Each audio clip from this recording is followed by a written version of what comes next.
My Lords, by contrast, I rise as an atheist and humanist, but I mainly rise to move my Amendment 45 to add the word encouraged after coerced. I support the general theme of the other amendments in this group, which largely tackle the need to strengthen safeguards against patients being indirectly influenced into opting for assisted death, often coercive in all but name. All of these loopholes undermine any certainty that the choice, in inverted commas, is autonomously made. My amendment, supported by the noble Lord Goodman of Wickham, may appear to be a small change, just adding one word. But before anyone concludes that I'm trivially tabling amendments to waste time, I'd note that when we're dealing with a fundamental change in the state's relationship with its citizens, the NHS's relationship with patients and life and death decisions, the specificity and appropriateness of the words in the law change matter.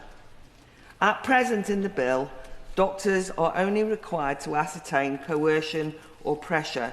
They're the only two words given in Clause 1. But there's no duty to even probe or ask broader questions about more subtle, insidious influences that could affect a person's decisions.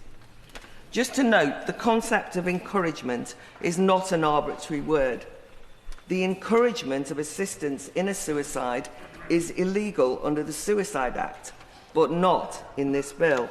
Indeed, CPS policy guidance in relation to prosecuting those who've assisted a suicide acknowledges that encouraging, that word, the victim is a factor in favour of prosecution.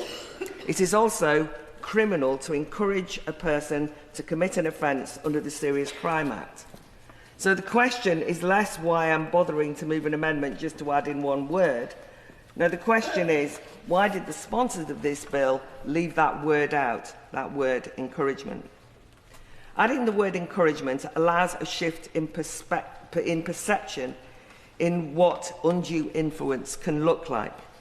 Even though there are real problems with spotting coercion or pressure, and we've heard many examples of that, the concepts at least have a hard edge, that is an overt sense, in everyday parlance at least, that you're talking about people doing something that they didn't really want to do.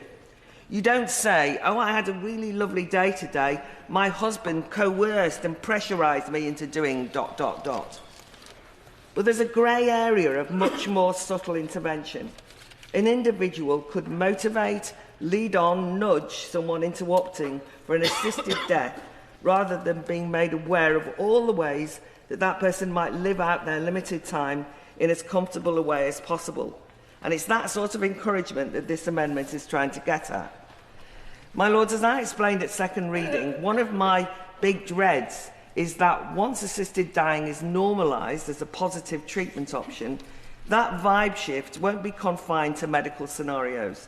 It can and will mean it's popularised as a go-to option in broader society. Consider this scenario. You've just got the news that you have a terminal diagnosis, about 6 months to live. You're frightened, you're shocked, you're seeking reassurance. It's a bleak time and you're depressed, well, because you don't want to die. But then a third party, family, carer, friend says, and I ascribe no motivation here, by the way, they say, have you thought about asking your GP for an assisted death? I mean, I've been reading about it all over the place. You can do that now. And at least that way, you'd be able to have dignity in dying. And you know how much you hate hospitals and all those doctors fussing about you. Oh, and we all know you aren't good with pain, are you? And how will the kids cope with running around having to visit you if you're in and out of hospital? And wouldn't it be so lovely if you could choose when you go? Then we could all be with you at the end. And all this is said in soothing, kind tones. And therefore you think, well, I really don't want to die. My instincts are to rage against the dying of the light. But I really don't want to be a nuisance either. And they know me so well. They know what I'm like, that I won't cope. They have my best interests at heart. So I suppose... It doesn't sound exploitative or coercive, but it's an iron fist in a velvet glove. And we have some cultural reference points here. When we discuss how the Online Safety Act will tackle suicide sites, there's consensus about the problems of online influencers encouraging vulnerable people into believing that suicide is a positive way out of their suffering. There's widespread revulsion at those cajoling siren voices encouraging death as an attractive option. And in that context, none of us conclude that this encouragement isn't problematic because it isn't explicitly coercive. What this amendment seeks to do then is to get onto the face of the bill a duty to consider these more insidious forms of intervention that can have lethal consequences and that compromise one of the core justifications for this bill, autonomy.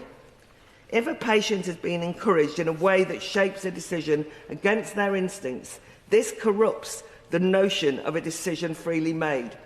Protecting autonomy is something that should unite all of us here, supporters and opponents of the bill.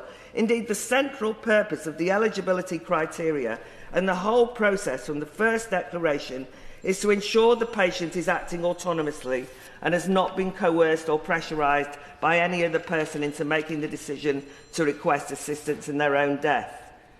I, like so many others from charities, Royal Societies, disabled and domestic abuse campaigns, remain worried about the limited mechanisms in the bill to spot anything but the most overt direct coercion, and we've already heard some brilliant speeches explaining the difficulties there. But if the patient was encouraged, that is even more of a threat to our assuredness that assisted death is a choice freely made autonomously. I'm therefore hoping that the noble and learned Lord Faulkner, will enthusiastically support my attempt at strengthening the language in the bill that will emphasise this autonomy. I was, I have to confess, slightly aghast about the committee stage in the other place, where MPs tabled a number of amendments to ensure much more explicit protections were included on the face of the bill, safeguards for individuals who might be vulnerable to coercion in all its forms, and more subtle interventions that could be characterised as encouragement. Yet amendment after amendment along these lines were rejected. So I'm hoping that this House will adopt a different approach and tighten up the drafting of the bill precisely so that autonomy is meaningful and not just a slogan.